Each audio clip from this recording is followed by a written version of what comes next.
Bienvenue dans cette nouvelle plongée en profondeur. Aujourd'hui, on s'attaque à une illusion sémantique très puissante. On est autour du 8 ou 9 avril 2026 et on a compilé pour cette analyse des dizaines de notes géopolitiques, des dépêches de l'agence Reuters et des analyses stratégiques sur le Moyen-Orient. Le but de notre mission aujourd'hui, c'est de déconstruire un mot qu'on entend absolument partout en ce moment, le fameux cessez-le-feu. Ouais, un mot qui agit un peu comme un tranquillisant en fait. C'est exactement ça. C'est un filtre psychologique. On se dit « ouf, c'est bon, le mot est lâché, le monde va s'apaiser ». Quiconque lit juste les gros titres en ce moment a vraiment cette fausse impression d'ordre. Alors que la réalité, c'est qu'on n'est pas du tout face à une paix retrouvée. Ce qu'on observe à travers toutes nos sources, c'est plutôt une suspension tactique, c'est très fragile, c'est incomplet, et ça redessine littéralement la carte du risque mondial. Et ça a des impacts surtout, des prix de l'énergie jusqu'à la sécurité de base. Bon, décortiquons un peu ça. Parce que pour comprendre pourquoi cette paix n'en est pas une, il faut d'abord regarder la réalité brute du terrain. On a beaucoup parlé de ce fameux axe États-Unis et Iran. Absolument. Il y a eu cette annonce d'une trêve provisoire de 2 semaines, Voilà. et ça a été perçu par beaucoup comme une percée diplomatique majeure. Sauf que c'est là que j'aime utiliser mon analogie préférée. Pour moi, la situation, c'est exactement comme une maison avec 3 pièces différentes qui sont en feu.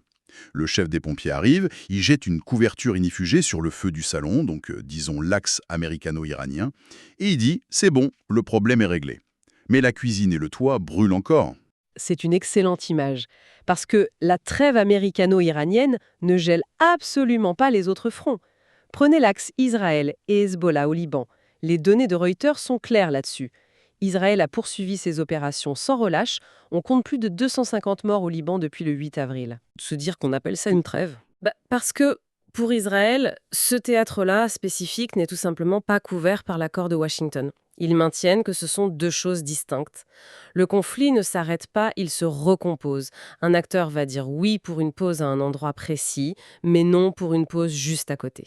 Ce qui rend toute l'architecture hyper instable. Et le troisième foyer de notre maison en feu, c'est l'axe Israël et Hamas à Gaza. Et là, c'est l'exemple parfait de la contradiction moderne. Nos sources parlent d'une trêve d'octobre 2025. Oui, mais c'est une trêve complètement théorique. Complètement.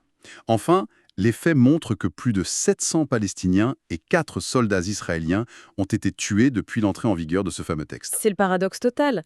Le Hamas refuse tout désarmement sans savoir la garantie d'un retrait total israélien.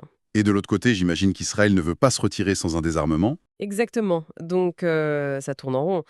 Et c'est pour ça que parler d'un cessez-le-feu global n'a pas de sens. L'axe reste sous une pression maximale. Bon, alors, si le terrain montre que la guerre continue de façon asymétrique, la vraie question c'est pourquoi. Pourquoi est-ce que les décideurs acceptent une pause s'ils ne veulent pas vraiment la paix? Et c'est là que ça devient vraiment intéressant.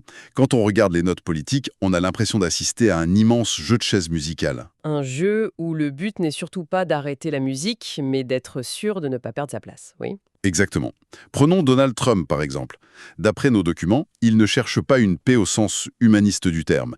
Il cherche une désescalade qu'il peut vendre, une désescalade vendable. Image d'une victoire, d'une force maîtrisée. L'Union européenne ne s'y trompe pas d'ailleurs. Ils ont salué la pause, mais ils ont tout de suite insisté sur le besoin d'un accord durable. C'est une façon polie de dire qu'ils savent que c'est du rafistolage. Et côté israélien, Netanyahou. Pour Netanyahou, l'objectif est de garder une liberté d'action totale, surtout face au Hezbollah. Il veut pouvoir ralentir le rythme si besoin, mais sans jamais se lier les mains juridiquement ou diplomatiquement. D'accord.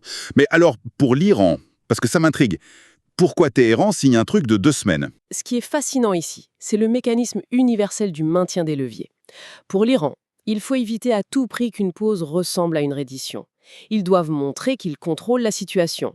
Et leur levier principal, ce ne sont pas juste les milices, c'est le détroit d'Ormuz. Ah oui, Hormuz. Peur viscérale d'être la variable sacrifiée de ces grands accords. Personne ne veut céder ses armes avant d'avoir de vraies garanties.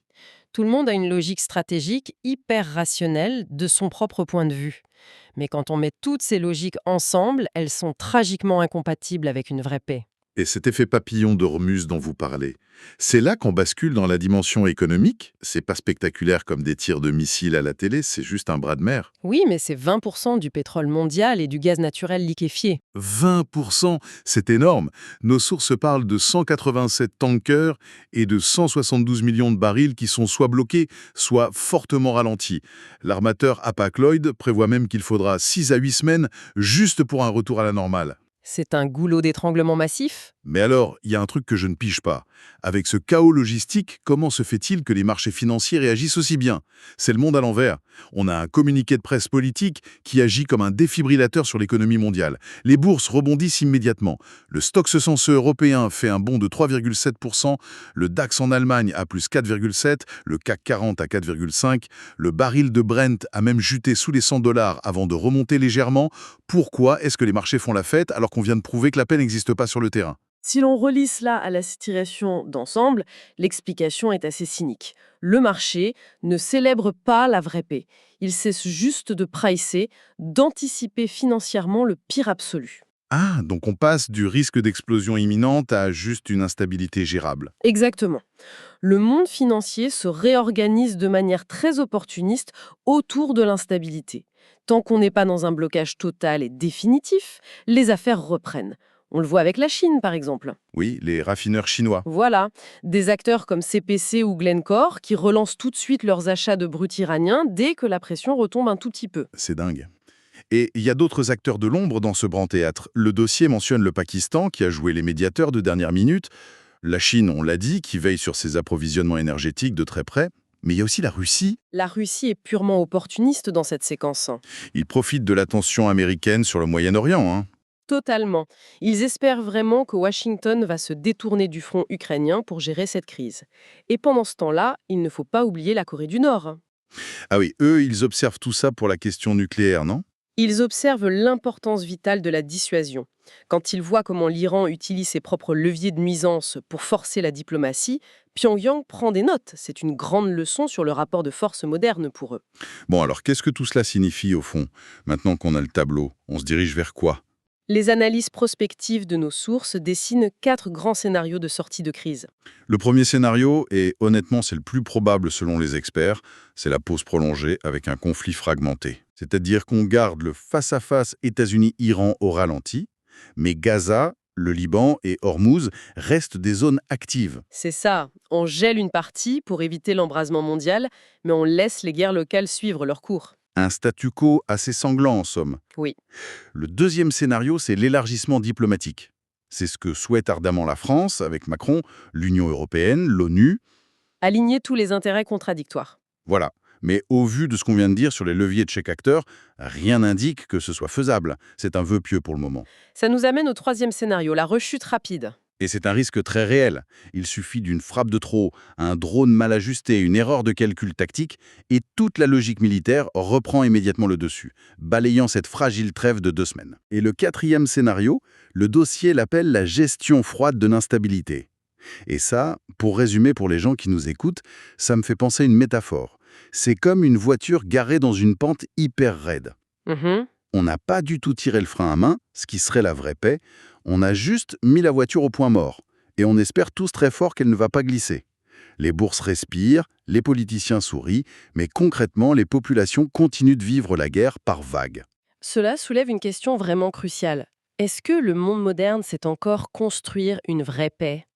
C'est vrai ça. On a l'impression qu'on ne fait que repousser l'échéance. La diplomatie actuelle, elle excelle pour gagner du temps.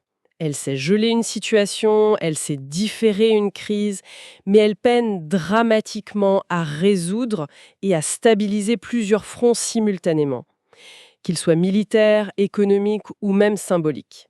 On gère les crises, on ne les règle plus. C'est ce qu'il faut vraiment retenir de cette plongée. En ce mois d'avril 2026, le Moyen-Orient n'a pas du tout embrassé la paix. Il est juste entré dans une immense salle d'attente hyper nerveuse. Une salle d'attente où chaque acteur affûte ses armes. Exactement. Chacun protège ses intérêts pendant que l'économie mondiale, de son côté, pousse un soupir de soulagement tout en marchant sur une corde raide. Le mot cessez-le-feu, dans ce contexte, c'est juste un soulagement de façade. Ce qui devrait amener quiconque étudie cette situation à se poser une question beaucoup plus philosophique et peut-être un peu dérangeante. Laquelle? Si le but ultime de la diplomatie mondiale aujourd'hui n'est plus de résoudre les guerres, mais simplement de gérer l'instabilité pour éviter que les marchés financiers ne s'effondrent, Ouais. que devient la résilience psychologique des populations locales?